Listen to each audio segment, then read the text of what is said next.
இன்றைக்கு உலகத்தில் ரத்தம் சிந்த முடியுமா? நான் இயேசுவை பற்றி நீங்கள் என்கிட்ட பேச சொன்னால் நான் பல முறையில் பேச முடியும், மணிக்கணக்கில் சொல்ல முடியும். ஆனால் எனக்கு எதிரே ஒருவன் நின்று கொண்டு நீ இயேசுவுக்காக ரத்தம் சிந்த தயாராக இருக்கியா என்று சொல்லி கத்தியை வச்சு குத்த வந்தா நிற்பமா? நிற்க மாட்டோம். அன்று இயேசு சிந்தியது ரத்தம். It is called blood martyrs. இன்றைக்கு நான் சிந்துவது ஒயிட் மார்டர்ஸ்.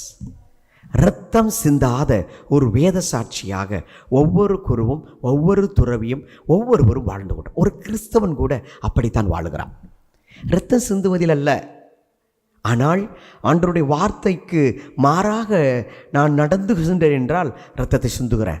ஆண்டவருடைய வார்த்தையை ஏற்று அதை உள்வாங்கி வாழுகின்ற பொழுது இரத்தம் சிந்தாத வேத சாட்சியாக வாழுகிறேன். நீங்களும் நானும் இரத்தம் சிந்தாத வேத சாட்சிகளாய் இயேசுவுக்கு சாட்சியம் பகர்வோம். கிறிஸ்துவின் இரத்தம் ஜெயம். நம்மை அந்த இரத்தம் தூய்மையாக்குகிறது.